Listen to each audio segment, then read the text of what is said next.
tena leo arangatia nena hitatro tsy fombiaza ity vaolana tena ilaitsika ity inona indray ny andrasana ny hoaviko manolotra anao ny vaovao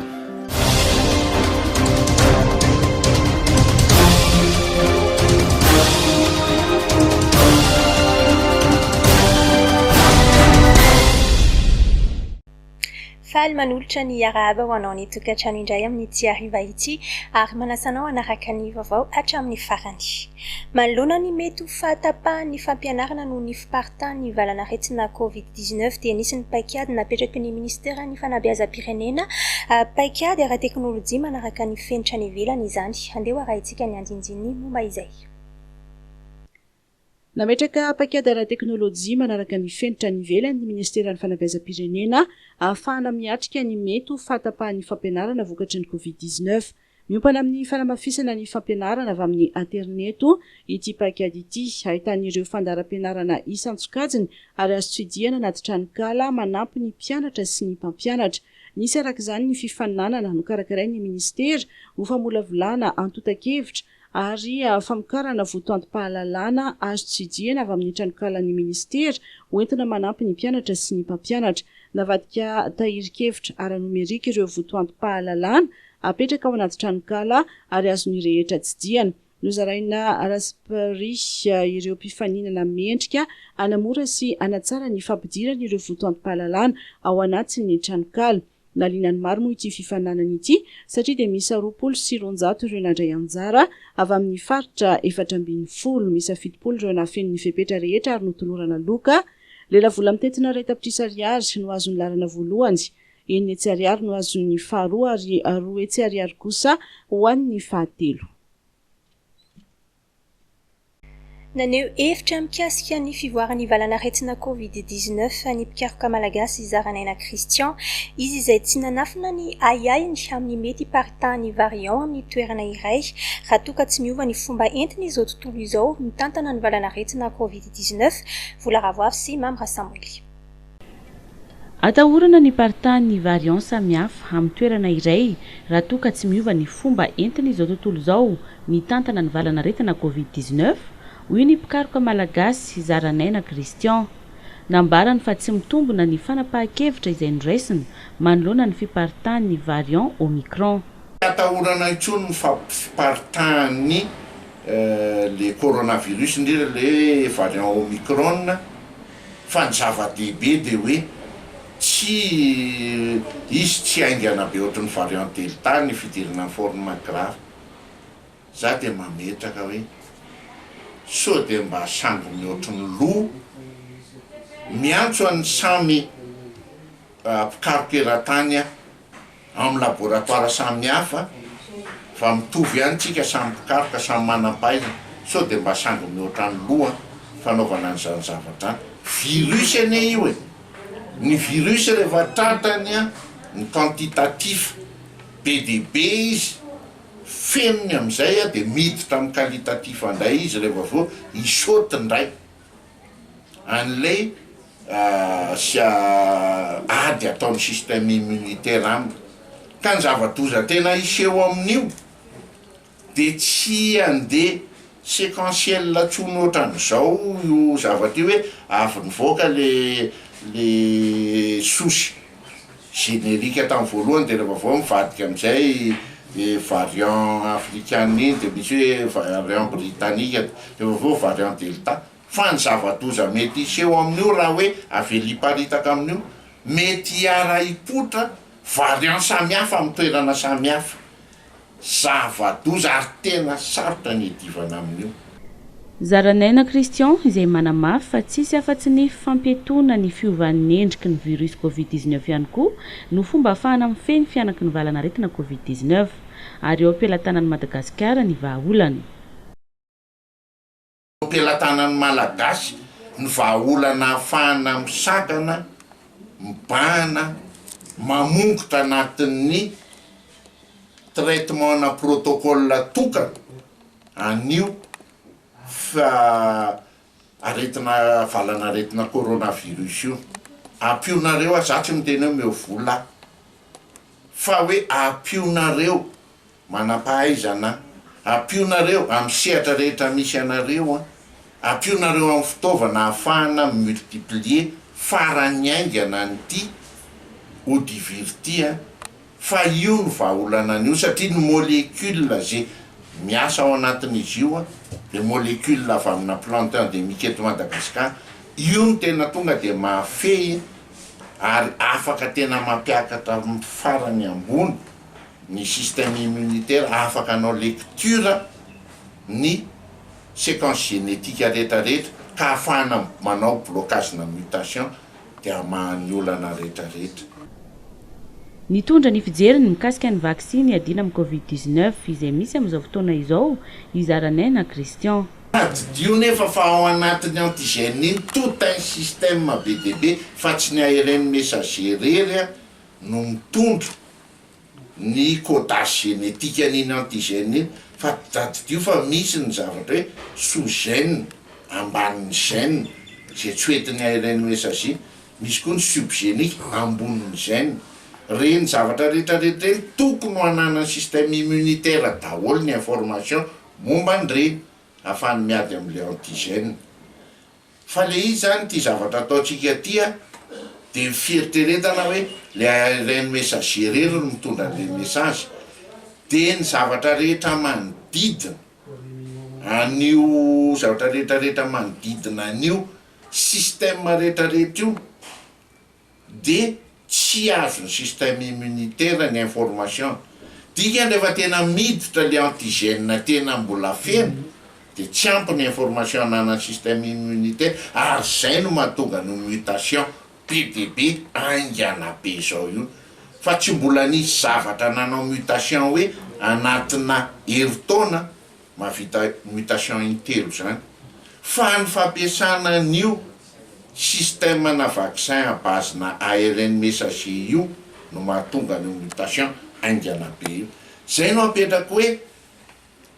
za de tena contre ny fampiasana an'io ary amin'izao fotoana zao moa zareo efa namoaka an'ity nouveau vax ty zay miverina vaccine vaovao avoaka ny indiana fa film américaine ny tompony io miverina ny fomba fanaovana vaccine taloha. Nandritra ny fionana tamin'ny mpanao gazety no tanterahana androany no nanambarany Zaranena Christian ireo. Manoloana ny zava-misy eto amin'ny firenena nitondra ny heviny avy amin'ny mpanohitra TRMDM ilaza ny tena rodoben'ny mpanohitra ho an'ny demokrasia eto Madagasikara fa ny fiaramientana no afana miady amin'ny valana aretina Covid-19 andeha raha itsika ny fanehoan-kevitra amin'ny sarany vola ravoavy sy Mamra Samoly. Ny fiaramientana no hafana miady amin'ny valana aretina Covid-19 hoy ny TRMDM miantso ny olom-pirenena mba hanamafy ny fiarovan-tena sy ny fanajana ny fipetrasakana izy ireo. Mandalo toe-javatra sarotra ny firenena vao anatin'izany ny aretina eran-tany izay misy eto Madagasikara coronavirus dia miantso ny TRMDM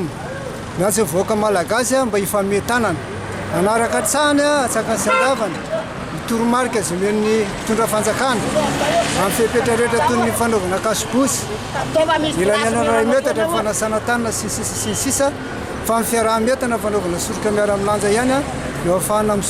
miady amin'izany aretina izany.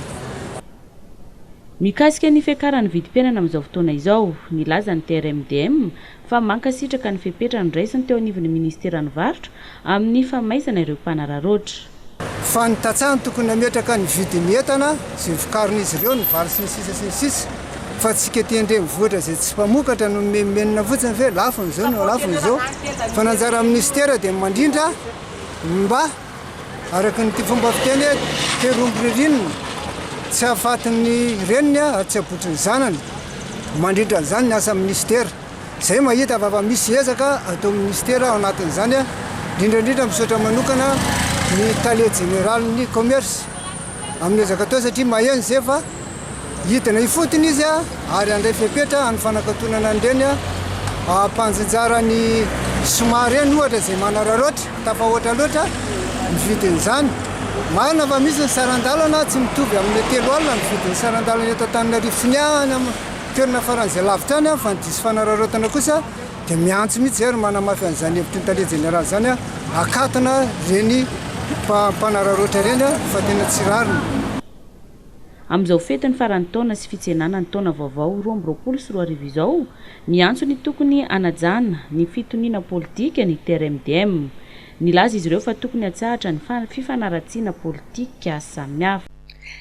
Amin'izao fiafiaran'ny ataona izao dia nitondra ny fijery mikasika ny fahitany zava-misy ny ainan'ny firenena Rafoly Liso Andriniala filoha amboninahitry ny Union Nationale Malagasy des Droits Humains na UNMDH. Anisan'ny noresaina ny fiantraikany valanaretina COVID-19 sy ny tsy fandriampahalemana. Vola Ravoafy sy Mamra Samuel.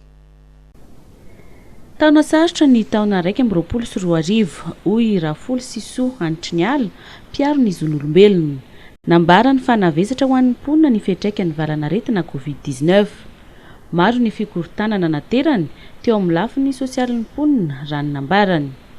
Raha ny fahitanay mpiaro ny zon'olombelona zany ny taona 2024 manao jeritodika isika zany dia fantatra fa dia navesabesatra tokoa ho an'ny firenena malagasy, indrindra fa ho an'ny vahoaka izay fiantraikany ny aretina izay hitantsika fa mba efa nanomboka ny sokatra kely ny fiainana dia niverina indray zao ny aretina ny fiainan'ny vahoaka mbola tsy niverina amin'ny laoniny ny very asa mbola tsy nahita asa, ireo mpianatra mbola tena sahirana ray aman-dreny apiditra mpianatra, ny sakafo ny vidim-piainana amin'ny ankapobeny mbola niakatra, ny jiro sy ny rano izay tena hoe aim-bahoaka mihitsy dia hitantsika angamba ny reny hoe tao anatin'ny fetintsika dia nisy an'izany hoe fijaliana tanteraka izany zany rehetrarehetra zany dia vokatry ny valanaretina Covid izay niainany zao tontolo zao ary Madagasikara dia anisan'ny tena hoe voy ihany koa na izanaty zany isaorana ny zanahary zany mba tsy betsaka ny maty mampiavaka Madagasikara tokoa moa zany zavatra zany ka engane mba azo fahasalamana daholo moa zany ny rehetrarehetra zany izay marary sy ireo ataontsika mbola miady aina amin'izao valanaretina tena manimba ny fiainan'ny vahoaka. Nambarany Rafoly Siso Andriniala ihany koa fa anisan'ny nampimenomenona ny malagasy ihany koa tao anatin'ny taona 2024 ny tsy fandriampahalemany amin'ny endrika samihafa. Raha ny lafiny fandriampahalemana indray no tsy diantsika dia anisan'ny tena nampimenomenona sy nampitaraina antsika rehetra angambany izany hoe hatrany amin'ny mpitondra ka hatrany amin'ny vahoaka rehetina rehetrany ataontsika tsisy akanavaka fa dia isika mianakavy dia niaraka ataontsika hoe nanana zany hoe fiantraikan'ny sécurité tamin'ny fiainana betsaka ny karazan-doza ao ny fiarakodia ao ny fiaramanidina ny sambo ny aitrano ny maro isan-karazana izay tsy fitanisa ny ainatsika amin'ny ankapobeny izy ireny dia tsy sanatria hoe sitrapo fa kosa dia mila ihany ataontsika hoe fitandremana sy fepetra izay tokony apetraka mba tsy hisian'ireny loza ireny indrindra fa ny fahaiza manao amin'ny asa satria dia ataontsika hoe ny farany teo zany ny loza izay tena hoe nampisaona ny firenena dia fantatsika fa tena hoe tandrevaka tsy fahazahoan-dalana ho an'ny sambo zany avy eo koa mbola mihoatra be ny olona ao anatiny sy ny maro samihafa na reny ataontsika hoe tany an-dranomasina ireny dia hitantsika hoe tokony nisy famonjena faran'izay aingana zany io lehibe ny gendarmerie zavatra ohatr'izany zany no ny ainana na ny voina ataontsika amin'ny afo misy mitaraina hoe tahaka vao tonga ny pompier sy ny maro samihafa azo atsaraina avokoa mba tsy hisiany loza isan'andro san'andro satria dia lasa ohatrany hoe resaka loza foana ninao na ny amin'ny tambajotra zany na ny amin'ny fampahalam-baovao isan-karazany fa dia irina zany mba irendoza nefany tsy ho vita mihitsy zany raha tsy isika rehetra miara-miezaka na isika vahoaka ka vao mahita zavatra mitranga dia tsy miandry ny fanjakana fa dia tonga dia mamonjy isorana moa reny mpanjony reny dia atsika hoe tsy niandry hoe autorisation izy fa tonga dia hoe mamonjy olona zay amin'ny lalàna raisam-pirenena tanteraka hoe raha ianao tsy mamonjy olona ao anatin'ny voina dia voasazy ihany koa ianao fa rehefa misy zany loza mitranga dia amin'ny maha-olo-pirenena fenozoanao dia mamonjy avy hatrany an'izany olona iarambony izany. Nateo aza ny valanaretina COVID-19 nanamarika ny taona 2024 ny fahavitan'ireo foto-drafitr'asa samihafa teto amin'ny firenena ho hiatrany Rafoly Siso Andriniala. raha ny firenentsika moa zany a tamin'ity taony ity a de hita tokoa ny ataontsika hoe zavabita teo avotodrafitrasa ary miparitaka izy ireny a hatrany amin'ny distrika ataontsika hoe faran'izay lavitra ohatrany hoe Ikongo, Mbovimbe ohatran'izany zany a de samy nanana ny anjarany avokoa nefa reny fotodrafitrasa reny de tokony a ampinany ataontsika hoe ny fanofanana na fanabeazana olona ataontsika hoe raha ohatra ka misy birao iarovana ny zon'olombelona ohatra zany a VBG ohatra ny najoro de tokony isy olona ahay andray olona na koa hoe anampy ny olona resaka inona moa zany violence basée sur le genre moa zany resantsika teo de tokony misy olona zany a ahay an'izay a satria de hitatsika ny resaka heritritra zany a mianjady vehivavy zany a zay anisan'ny edivana be tokoa tamin'ity taony ity raha mametraky tsika sekoly ohatra manara-penitra de tokony a atao manara-penitra hatrany amin'ny W tokoa izy ireny a ary isy mpianatra hianatra sy mpampianatra voaofana araky ny tokony izy a indrindra fa manao an'ireny fiofanana ara-pédagogique zay tena hoe ilain'ny firenena zany hoe mahafinaritra le manao fotodrafitrasa fa mba atateraka ny vina zany a de arahana fanofanana sy fanomanana ny ampandeha an'ireny fotodrafitrasa ireny zany a ny firenena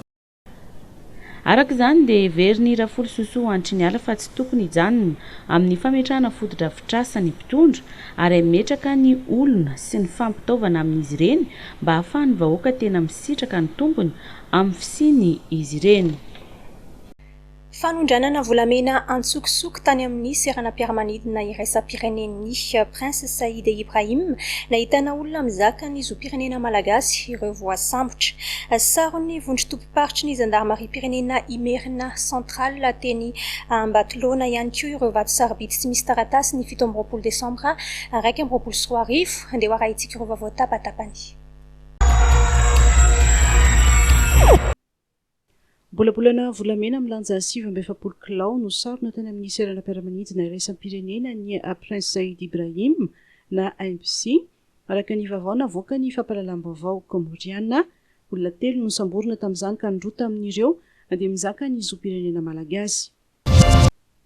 Vato industrialy Agathe, quartz rose, cristal mitotaly 2 tonnes sy 1,7 kilao nentina fiara sprinter iray no sarony vondrotompo-paritry ny zandarmarie-pirenena Imerina Central tao Ambatolaona lalam-pirenena faharoa ny maraina ny alatsinainy fa 17 ny volana Desambra lasa teo. Tsy misy taratasy naray azy ireo vato ireo raha tokony isy antota taratasy maro manamarina azy. Nandritra ny fisavana dia nolazain'ny mpamily fa apombo no nentiny. Rehefa anotsirian'ireo zandary nefa ny hita ao anatin'ny fiara dia endro fa sarony ireo vato nafenina tao anaty gonina pombo misa 450 araka ny famitorana savaranando natao dia vato avy any Nosy Varika ary nandalo tany Manoro izy ireo.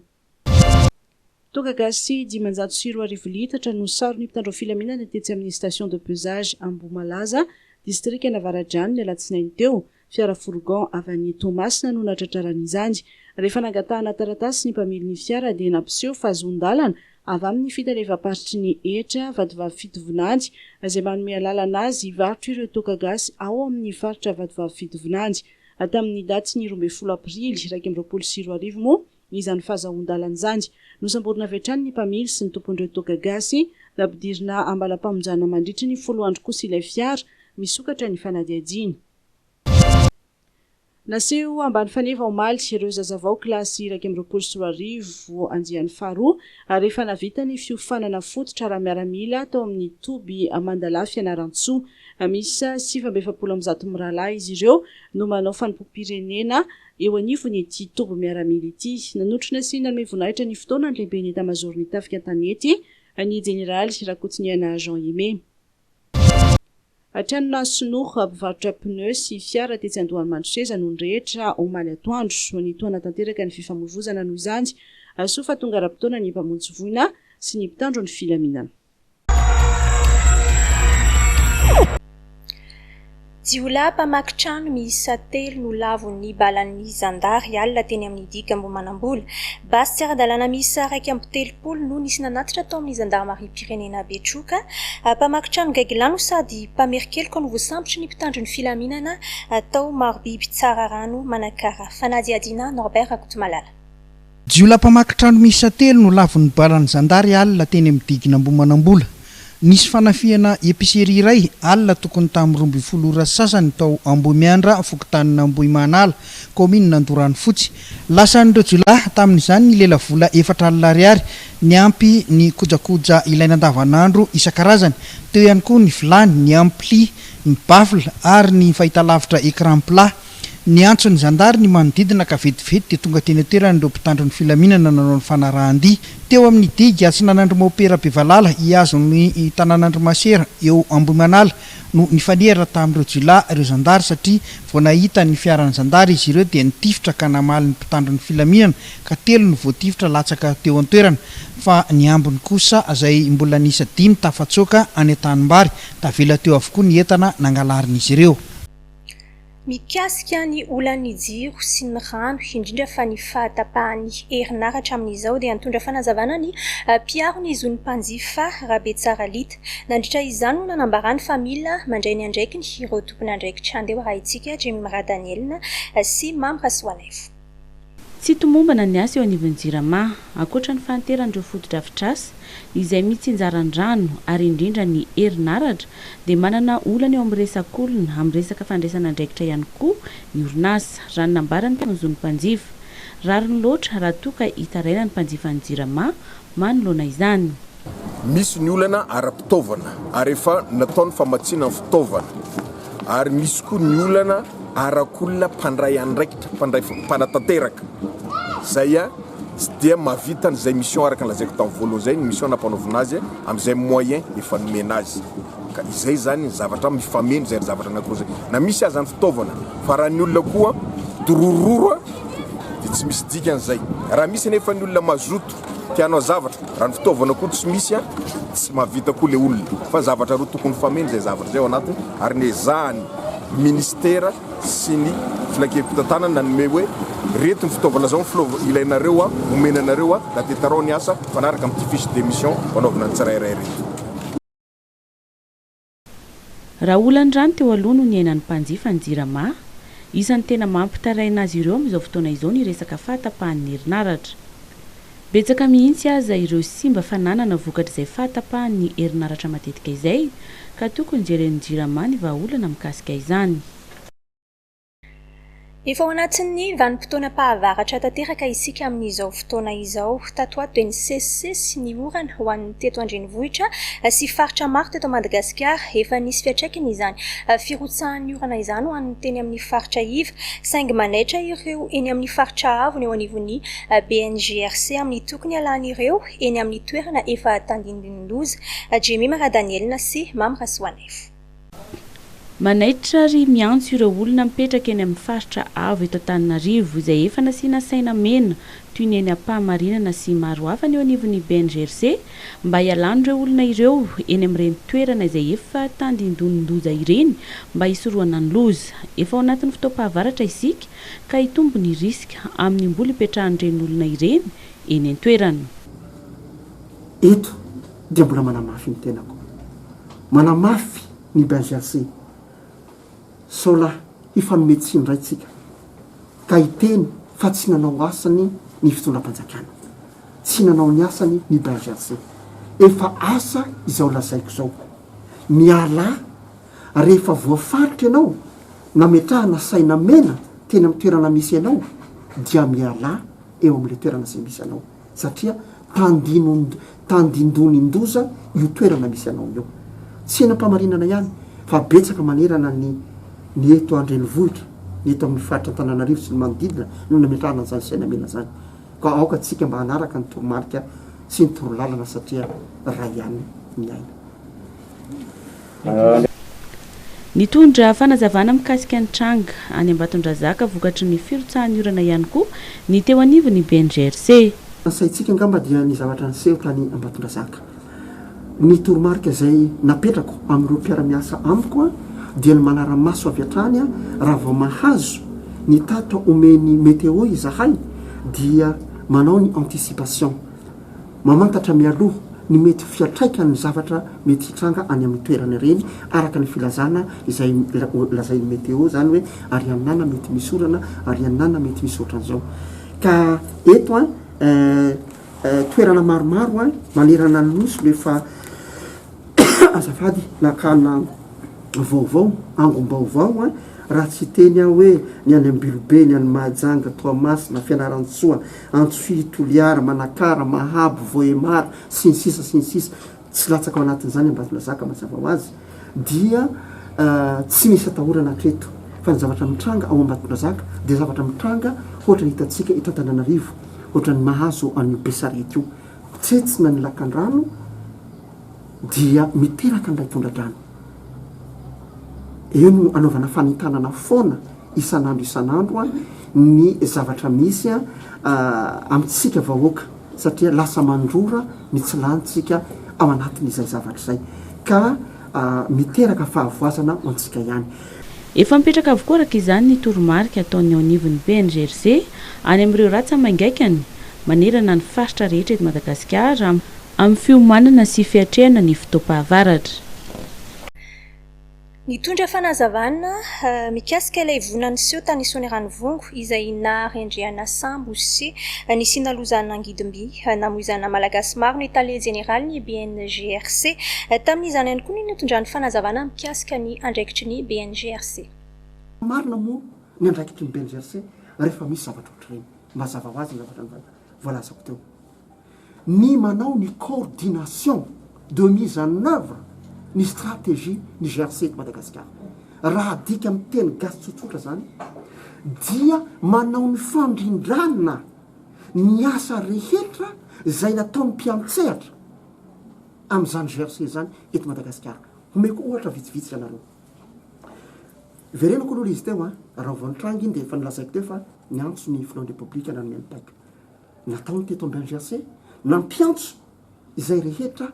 heverina fa concerné mivantana tonga teto ny APMF tonga teto ny tao amin'ny tafika malagasy hazavaiko ny antony tafika malagasy ireo no bras opérationnel hazavaiko le izy ireo no ratsa bras opérationnel ina moa dikan'izany hazavaiko rehefa avy eo ny APMF voakasika mivantana ny alina n'iny ihany tamin'ny raika amby folo alina tamin'ny roa amby folo alina ny ala teto ny tenanay nandeha nakany namonjy an'ilay toerana raha natadidinareo dia ny tenyny nga ministra hoe naheno izy a feona moteur zany hoe zany a mbola ora vitsy fotsiny taoriny ny anjerany lay angidibe dia efa nisy famonjena aina vokatry ny asa tompoko nataony BNGRC zay le ataoko hoe manana ndrata ny BNGRC dia tsy manana olona qualifié na secouriste io na sauveteur io amina zavatra ohatran'izany fa kosa manana ny atao hoe bras opérationnel manana convention raha ohatra ka tsy hitanisa vitsivitsy fotsiny manana ny CPC izy a ny régiment ny corps de protection civile zay convention ataony BNGRC sy ny miaramila raha va misy fitrangan-javatra dia raisinay avy atrany a ny régiment ny CPC ohatran'izany koa ny sapeur pompier manana convention zay miaraka amin'ny sapeur pompier fa ny ato tsy misy olona mahay mandeha manavotra aina zay ny proof nanao ny asanay zahay ary amin'ny fotoana tokony anaovana azy averiko ndray tsy fialana andraikitra zany fa rehefa nitranga iny zavatra iny miainga avy aty ny CPC ovina vao ho tonga any amin'ny toerana zay nisy ny loza tsy otraty zany ny anjaranay nanetsika niaraka tamin'ny lehibe ny faritra nampiasa ny deuxième bligue tsika nampiasa ny spaty tsika tany an-toerana saingy fantatrareo fa ny andro alina tsy mora ny manao ny fitadiavana. entina anampiana ireo mponina ianjadian'ny Nigériany amin'ny tapany atsimon'ny nosy dia nanome tanana ny tao amin'ny commune Beara district Nambosary ny Croix Rouge Malagasy ny andindiny momba izay no andeha ho arahintsika Jimmy Maradaniel. Tokatrano misy 490 ao amin'ny commune Beara district Nambosary faritra Androy no nozarain'ny Croix Rouge Malagasy sakafo ilaina andavanandro ahitana vary 30 kilao, kabary 2 kilao, tsaramaso 2 kilao sasany ary menaka 3 litatra isaky ny tokatrano. Ireo fanampiana ireo dia entina malina ny olana ara-tsakafo izay manjady ireo mponina any an-toerana no ny fiantraikan'ny fiovaovan'ny toetrandro sy ny haintany izay miteraka anoanana. Ireo tena niarany kere nanomboka ny taona 2024 no nomena ireo toana ireo raha nambarany Alice Ralisso, filoha nasionaly ny Croix Rouge Malagasy. Toerana hafa ihany koa ireo izay miaina ao anatin'ny kere no ezahany Croix Rouge Malagasy hitondrana fanampiny. Sakafo ho an'isa tokatrano izay aharitra 12 andro moa ireto no zaraina ireto. Ny Croix Rouge Malagasy miaraka tamin'ny Croix Rouge Seychelles sy Croissant Rouge Turc sy ny Fondation Pistren no nanolotra izao fanampina izao. Anangana ekipa matanjaka hiatrika fifaninanana eo anivon'ny Ligue régionale ny section Andrefaniarivo eo amin'ny taranja baolina kitra. Isaraka izany ny fampivondronana ireo mpilalao raha ampitso hisafidianana ireo izay andrafitra ny ekipa. Mitondra fanazavana mikasika izay indrindra i Christian Kely mpilalao tao amin'ny ekipa pirenena fahiny. Izy moa zany nisy championnat zay nikarakarain'ny section Ambohidratrimo zay vita champi 3 semaines teo angamba zay final dia efatra ny solotena Ambohidratrimo dia ny anankiray tamin'ireo zany auto sélection Andrefaniarivo zany hoe tsy akanavaka na iza manomboka eo Andranomena, Ambohitsimanjaka, Ivato, Talatamarty, Ambohidratrimo hatrany Mahitsy Akazobe ihany tsy akanavaka ho tonga any terrain Ambohidratrimo amin'ny lakamisy zao sélectionneur zany ireo bandy reo hoanao première division ary io championnat io tsy ela be satria amin'ny 7-8 janvier 2022 io zany hoe afaka 10 jours eo angambany zany dia hanomboka amin'ny championnat Analamanga tsy deuxième division io fa Analamanga mihitsy première division. Zany hoe andray anjara mifaninana eto Analamanga zany ny Ambohidratrimo Andrefaniarivo. Andray anjara amin'ny championnat taloha mantsy solotena tany mbola anakiroa aloha dia mbola misy tournoi atao aty fa ity 420 ny première division Analamanga. Zay ireo moa zany no mifanitsy zay vao miakatra amin'le mivombombono dia tia anetana mihitsy zany tia hitarika an'ireo bandikely satria ny anatao anatin'le baolina zany dia tia hitondra an'ireo bandikely zay tena manan-talenta satria heritaona zany natokavako teto Madagasikara dia nahita mihitsy manan-talenta le bandy fa tsy nisy natao anatin'ireo mpanao politika ireo natao anatin'ireo olo manan-katao ireo na mana-soa lehibe mba nitarika an'ireo bandy ireo dia mahatsiaro zany matiandoka raha sanatrika hoe za teraka tety ka hoe jery fotsiny an'ireo bandikely ireo izay zany nanetana hoe tsy akanavaka na iza fito amby folo taona miakatra amin'ny alakamisy zao eo Ambohidratrimo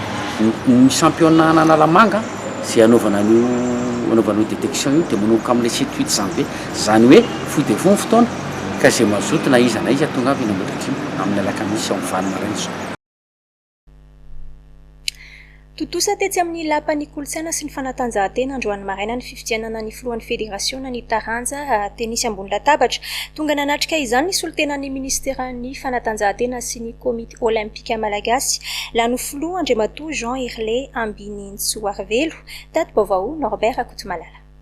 Voafidy fanefa ny hitatana ny federasiona ny tenisy ambony latabatra Andriamatoa Jean Irley Ambininsoarvelo nahazo vato enina tamin'ireo ligiparitra enina tonga nanjatabatso izy nalamanga vakina karatra mantsatra ambony amoromania tsinanana anatsaratrany ny zavabita hatramin'izay ny tanjona ho an'ny filoha isan'ny asogavana miandra ny federasiona ny fampiatranona fifaninanana iraisam-pirenena. Lara-pameana aloha zany satria raha malala aloha zany matota fa velona amin'ny toerana mba nisy ihany ny zavatra vita nafapohan'ny liga ary tsy mampitsanga menatra hoe nisy ny fivoarana teo amin'ny tenisy ambony latabatra. Lara-pameana dia fanoizana ny zavatra rehetra efa natao fa ny fandraisana an'ireo compétition internationale maromaro zay voalohany ho antantarany Madagasikara amin'ity taona ity taona 2022 moa zany amin'ny mois de mars dia misy ny championnat d'Afrique junior zay efa tokony atao tamin'ny 2020 ho atao eto amintsika amin'ny aorinan'io tena mifanarakaraka mihitsy 22-29 ny championnat d'Afrique junior dia aorinan'izay championnat d'Afrique de l'Est zany senior indray zay qualificatif amin'ny championnat du monde any Durban. Zay zany no tena hoe tena foiezaka angamba ny azo ilazana azy fa akoatran'izay a dia mipetraka ao anatin'ny programme reo compétition internationale 2024 dia mileritreretina hoe Madagasikara ny andray championnat d'Afrique senior tena manana place tsara zany tsika afahana mandray championnat d'Afrique senior io ary ireo zavatra ireo zany a isy expert ny fédération internationale ho avy a eto Madagasikara mois de janvier zao anao évaluation an'ireo fandraisana an'ireo tournoi international reo ary aorinan'izay dia efa isy indray formation d'entraîneur international formation d'arbitre international zay atao eto zany moa dia manamarika fa miara-miasa amintsika ny confédération africaine sy ny fédération internationale zay ny tenako moa anisaky ny président na commission amin'ny fédération africaine de l'Est. Raha miresaka fampiroboroboantsika aloha zany dia ao anatin'ny fanatsarana ny kalitao dia ao anatin'ny ko fampitombona nisy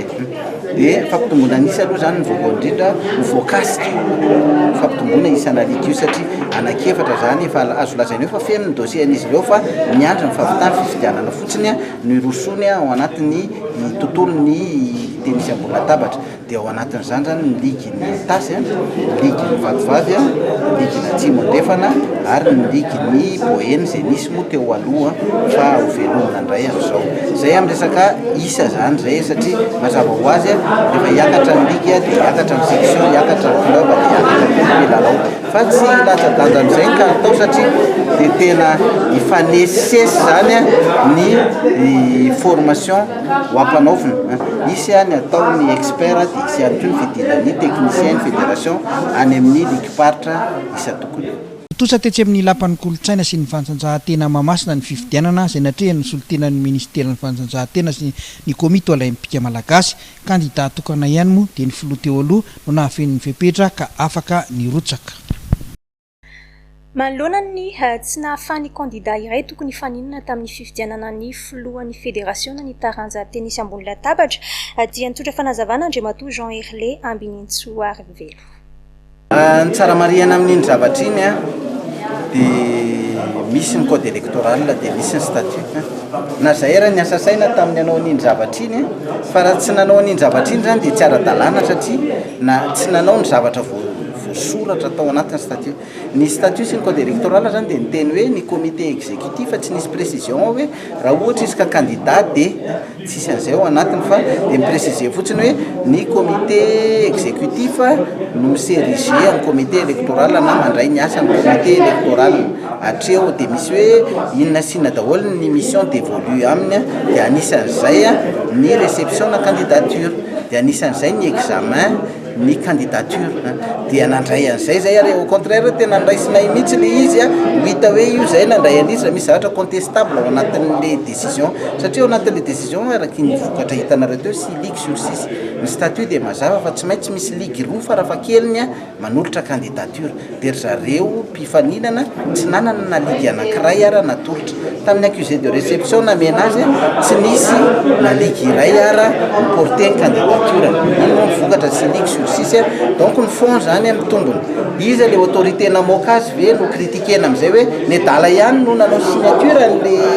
dossier tao dia arak'izay zavatra zay voatenin'ny statut voatenin'ny règlement ny code électoral mazava hoe nareo no manao an'io ary izahay telo no teto atoerana satria vice présidente anankiray efa lany président section ny vice présidente anankiray tsy eto dia ny membre sasany any amin'ny faritra daholo donc zay telo nanao azy na nanao soni daholo azy zay telo dia mitovy ihany satria candidat daholo ihany ko zay telo reo miverina trésorière sy ny sisa dia ndraisiko ny responsabilité nandray an'le décision satria mifanaraka amin'ny code électoral sy ny statut zay fa raha toka nandray décision ohatra hoe andao anendry comité ad hoc na andao anendry comité des entraîneurs na ny sisa dia zay ny tena critiquable hoe aiza ho aizato moa no miteny hoe ny comité exécutif manendry comité électoral fa ty tena tonga dia hoe ny comité exécutif manao azy mety ho azo atao ny critique azy dia ho amboarina ho manaraka fanantsarana raha ohatra ka iseho ny mety ho fiahahina amin'le izy fa araky ny Velombolo ireo mpamboly taorinany nisy ny orana ny sesy teto Antananarivo elany andrasana rano ireo mpamboly vary ary maro ireo nirotsaka nanao ny asa teny Antanimbary. Andeha ho arahintsika ny fanadihadiana momba izay eo amin'ny sarin'ny Vola Ravoavy sy Mamy Rasamuel. nafaly ireo tatsaha ny fisian'ny orana ny sesy maro amin'ireo tanimbary no tsy maintsy ny androrana ary zao vao afaka nasaina ary nanetsanina mila vonjivonjena nefa ny asa hoy ireo mpamboly ary tsy maintsy manakarama-panetsa androany dia vao maraina efa nirotsaka ny tanimbary teto Ampahibato Alasora Adrien sy ny namany izay mpikarama manetsa. Ny orana nafinaritra be tamin'ity taona telo amin'ity taona ity nafinaritra be mihitsy satria no zao vao manomboka mamboly daholo zao vao rery natombo voa zao fa misy manetsa mihitsy amin'le rano io sao dia ritsa tapoka indray ny orana zay zany mpikarama mihitsy zany zay ny tena karama manao gadimbola dia lasa nitombo be ny asanareo tamin'ity lasa mitombo mihitsy ny asa tokony miasa fety mihitsy ary miasa fety mihitsy ty zay zay androany nene zany tsisy velana zao fa teo ketsana dimy zany zao ty dia sady nataony vahatiasa nomboka tamin'ny dimy marina zao zay nytety nanao vahatiasa dia matoa hery raha oharina ny tamin'ny taondasa dia tsy niakatra ny karamandreo mpanetsa eo amin'ny 5,000 isaky ny ketsa no karamandreo mpanetsa amin'izao fotoana izao ene zao 5,000 zao ny ketsan'rery ray andro ketsan'rery ray andro dia ty zany zao ketsana efatra zao ty dia vahatiasa tamin'io zany zao 2 alina dia manao herisan'io 2 alina efatra alina eto ndray zao zay manao rapitsy nataony amaly zao vahatiasa n'ity dia eto ndray zao rapitsy dia mivaroteny ambany eto Alasora foana ihany no tonga any bypass ihany zay tonga ny andre mpanamboro ihany zay ny bypass ihany zany tena tsy manko amin'iny zao ny olona manao varotsika daholo fa tsisy orana mihitsy zany tamin'iny raha ny nambaran'ireo tatsaha eto Alasora dia tany amin'ny volana febroary vao nisy ny rotsakorana ny sesy toa ny misy amin'izao fotoana izao ary ny roso kely zany tamin'ity taopambolena ity. Mifarana treto-ndray ny fampalalam-baovaontsika amin'ny ity hariva ity hisorana ianao nanaraka izany hatramin'ny farany hisorana ihany koa Charmel Beauté tsy pasapito miara-miasa amin'ny vaovao hatrany dia mametraka ny veloma mandra-piona indray. Ho anao koa mandalo eto amintsika zao fihofanana tongava raha tia maty anina afa mihitsy ny olona niofana mankasitraka ny ho aviko nanolotra anao teo ny vaovao